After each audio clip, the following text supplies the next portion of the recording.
El mundo nuevamente con el aliento casi que cortado, dado que el señor Trump se ha comunicado con Putin, o no se sabe quién llamó a quién telefónicamente, y acordaron, después de una charla que creo que fue de algo así de 2 horas, reunirse este próximo viernes en algún punto, en alguna ciudad de Alaska. Recordemos que Alaska es casi que un territorio que casi que comparten, pertenece a los Estados Unidos, pero lo separa de Rusia apenas un estrecho, el estrecho de Bering, de 150, 200 kilómetros. A veces uno se olvida que la Tierra es redonda y entonces siempre miramos, como obviamente, siempre miramos como que el centro del planeta es París, Londres, allí, y que todo lo demás está en los extremos. Bueno, en realidad si uno gira el planiferio, se da cuenta que el extremo oriental de Rusia se toca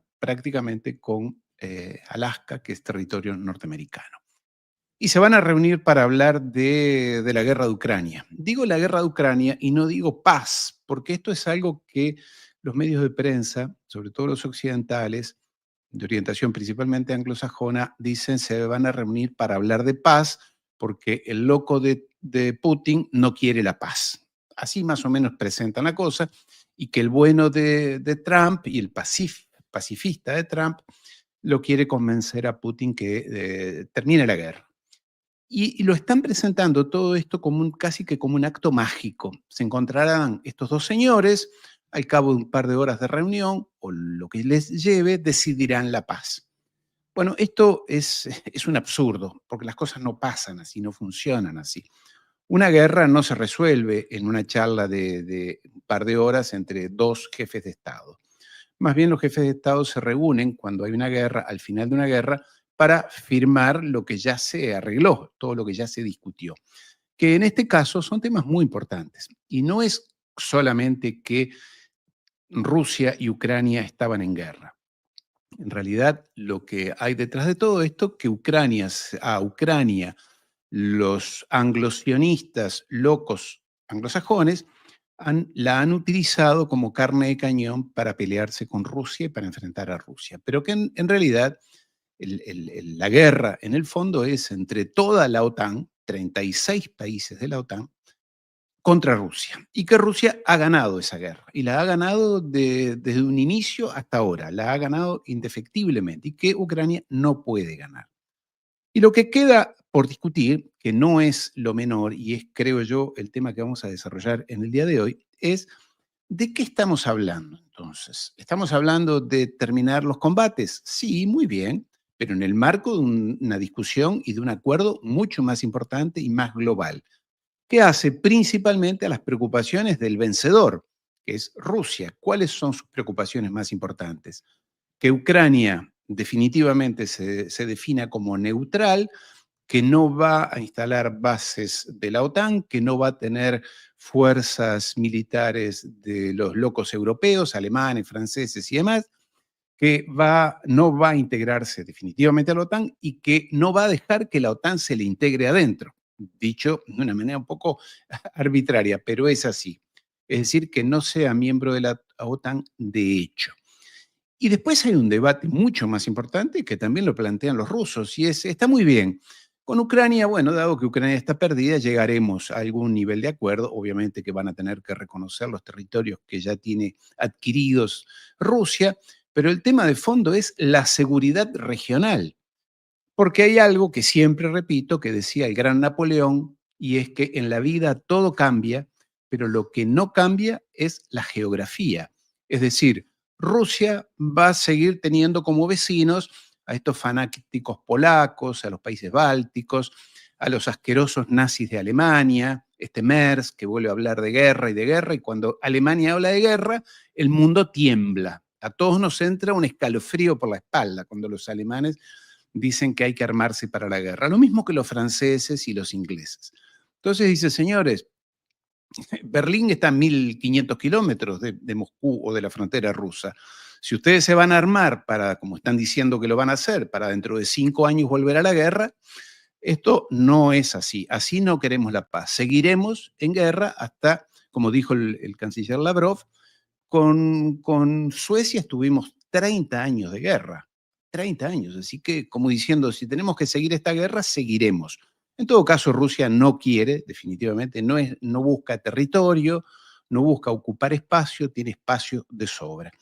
Lo que está en el fondo de todo esto es el futuro de la seguridad regional en toda esa Europa, que ya no es solamente la Europa oriental, es el resto de Europa. ¿Qué van a hacer con esos locos europeos? Y acá es el tema que yo dejo planteado y que no quiero prolongar más mi introducción, es la siguiente. Yo creo que en definitiva lo que van a terminar discutiendo, no sé si en esta reunión, porque no creo que sea demasiado productiva, pero es lo que está planteado es el fin de la OTAN. ¿Por qué? Porque los locos europeos, estos guerreros franceses, alemanes, británicos sobre todo, dicen que hay que ir a la guerra y prepararse para la guerra y emprender batallas y demás porque tienen a papá Estados Unidos que les da armamento, tecnología, satélites, los grupos de inteligencia de la CIA, en fin, sin eso Europa, por lo menos en este escenario, no tiene futuro guerrero o militar. Y por otro lado, también dijo Trump que él no, esto de la OTAN le sale muy caro, no entiende para qué tener que Estados Unidos defender tanto a los europeos si eso no está en los intereses estratégicos de los Estados Unidos, que sí están en China. Para eso los europeos son un barril sin fondo. Entonces yo creo que lo que está planteado es el fin de la OTAN, que es lo que les interesa a todos, tanto a Rusia como a los Estados Unidos. No sé si son conscientes estos líderes que ese es el tema de fondo y quizás sea lo que aborden en estos días como temas en debate.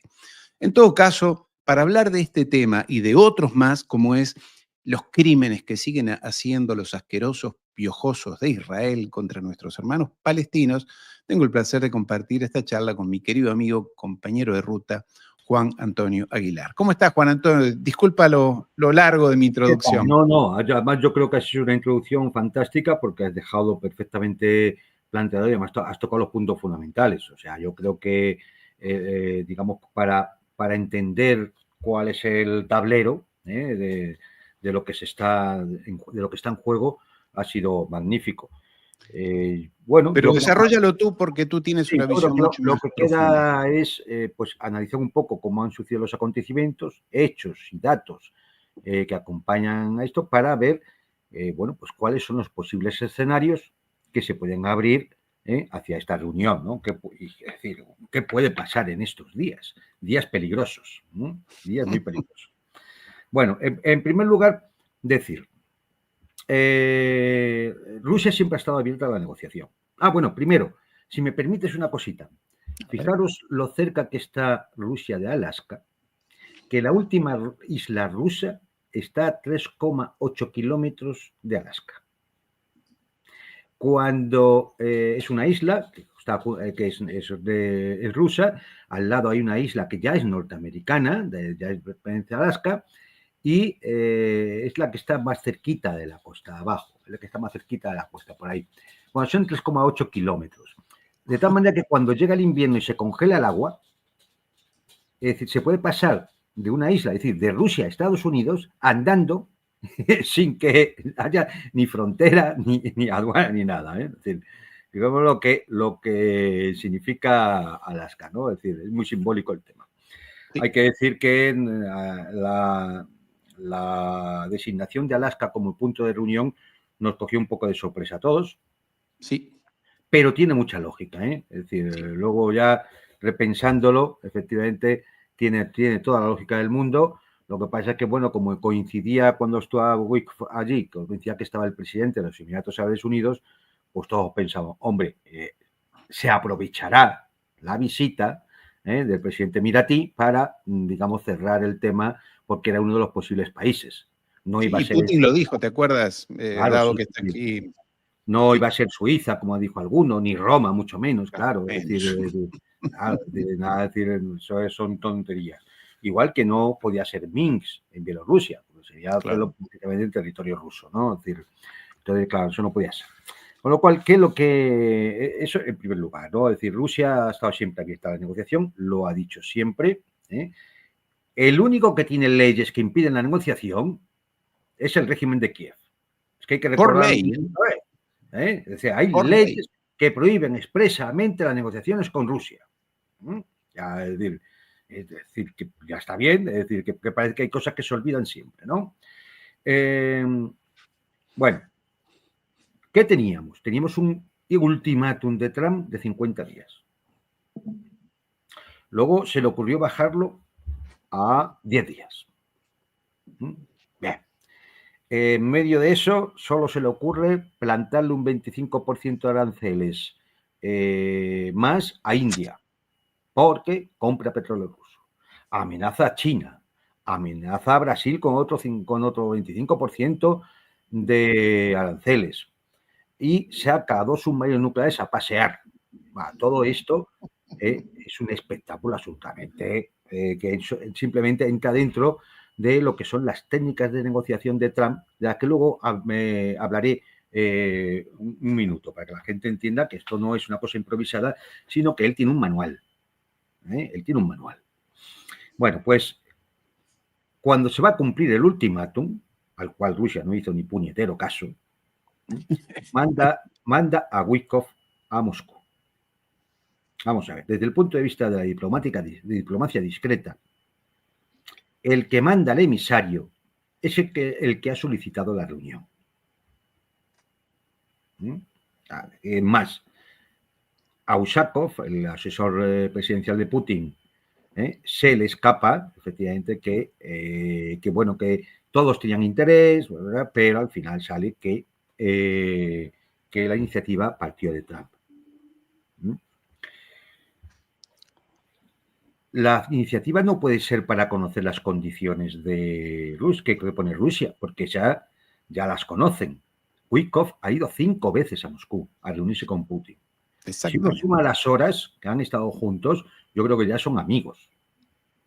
Se van de copas por allí. Claro, Cañas. es que ya son muchas horas. Es decir, en poco tiempo voy para allá, voy para allá, voy para allá, ¿no? Es decir, entonces, bueno.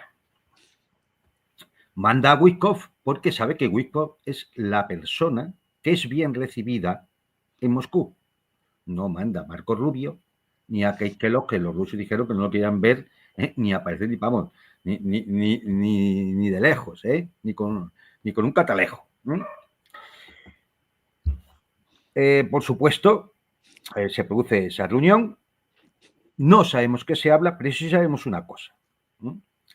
Que Rusia no ha cedido ninguna de las condiciones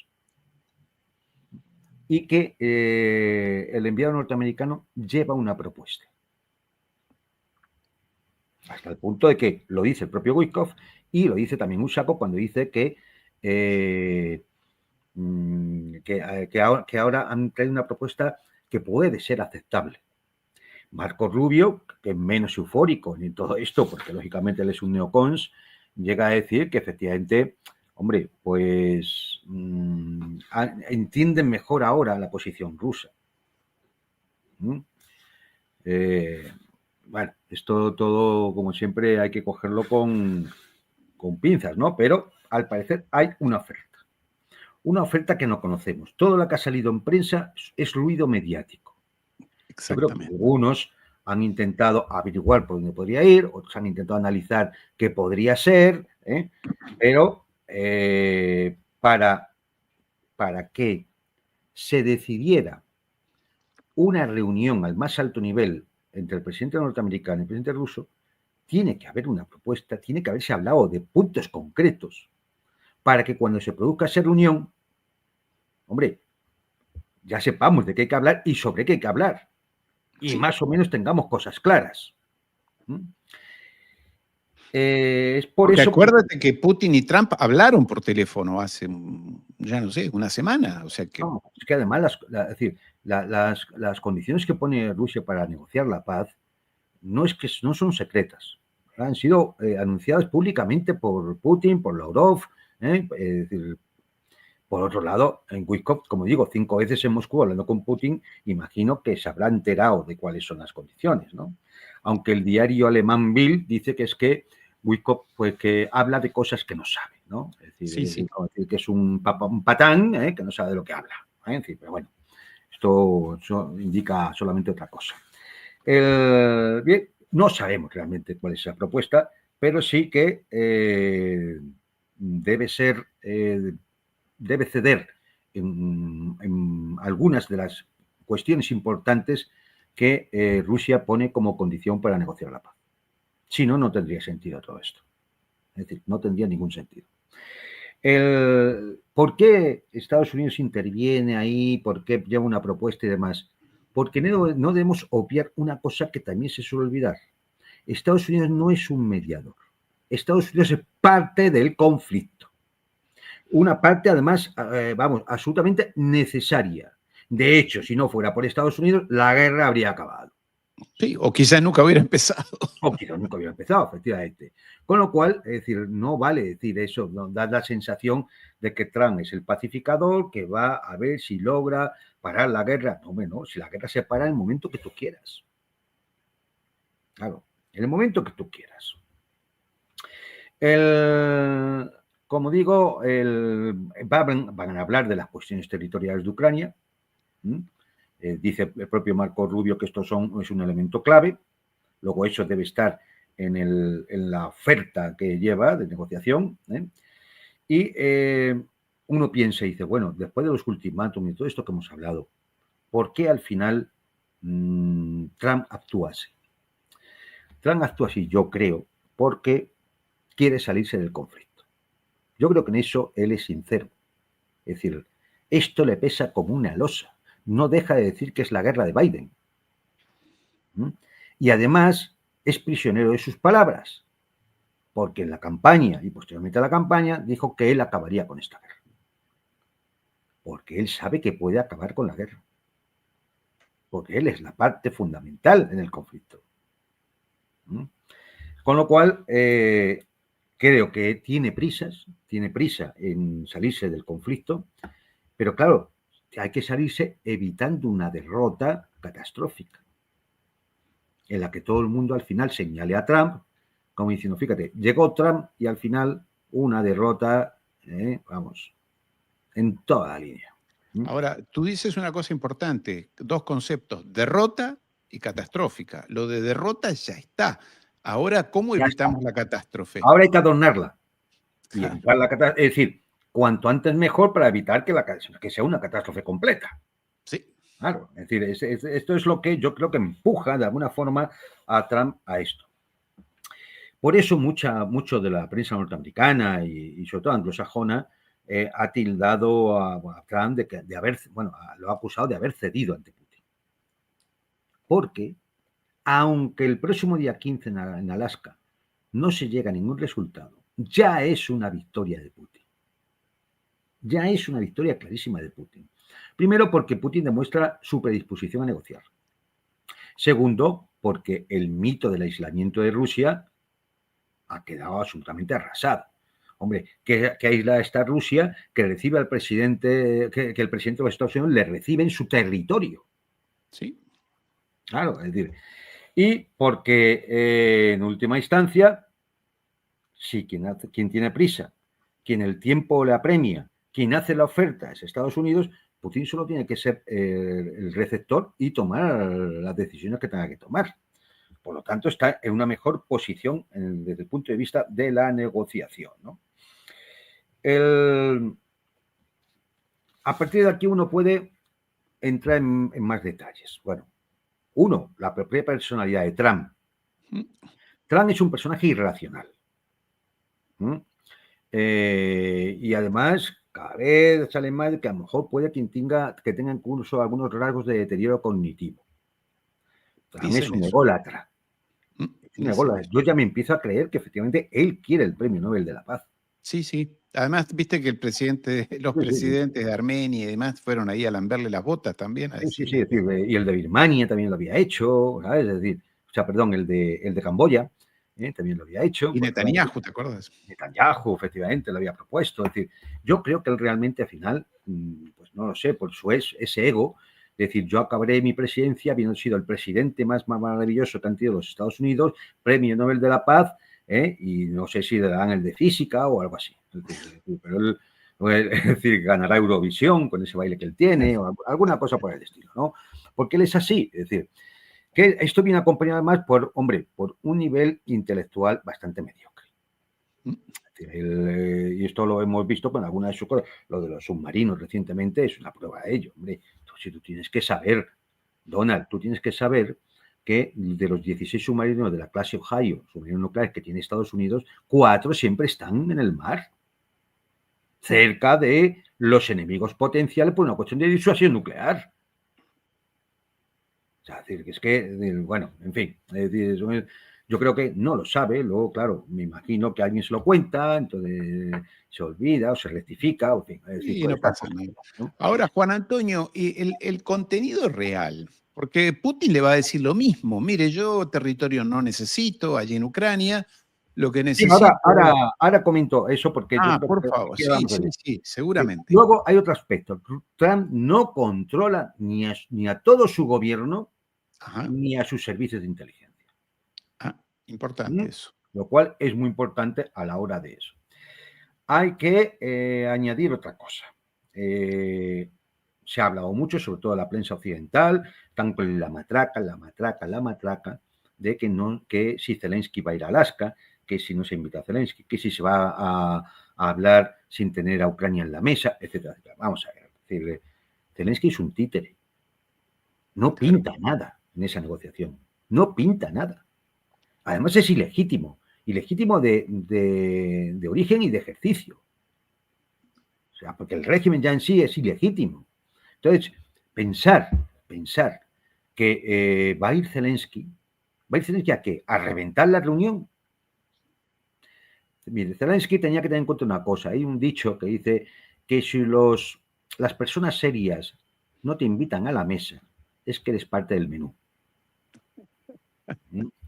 Entonces, muy posiblemente, y esto se lo huelen los belicistas europeos, las sabandijas oligárquicas de aquí, se huelen que, Zelensky va a ser intimidado, Zelensky va a ser obligado, y entonces están intentando montar un circo para intentar provocar a Trump de que tiene que estar Zelensky, de que no admita ningún acuerdo sin contar con la propuesta europea y ucraniana, etcétera, etcétera. Bueno, ruido, porque es lo que van a intentar.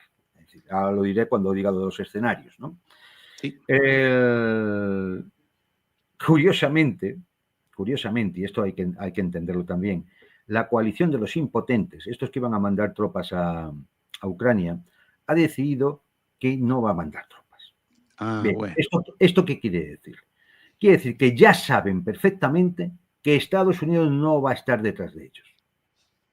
Y como tú bien has dicho, si no tienen al primo fortachón detrás, estos no tienen capacidad ninguna. Esta es la realidad. Entonces, estas son pequeñas indicaciones que nos dicen por dónde pueden ir las cosas, ¿no? También otro aspecto que hay que tener muy en cuenta, y por eso Alaska es importante, porque no solo se va a hablar de Ucrania, porque como bien has dicho en la introducción, aquí hay temas mucho más importantes. Por supuesto, la cuestión de la seguridad colectiva europea, que esto estaba ya entre las condiciones de negociación por Rusia desde el año 2021. Es decir, que no es nuevo, ¿no?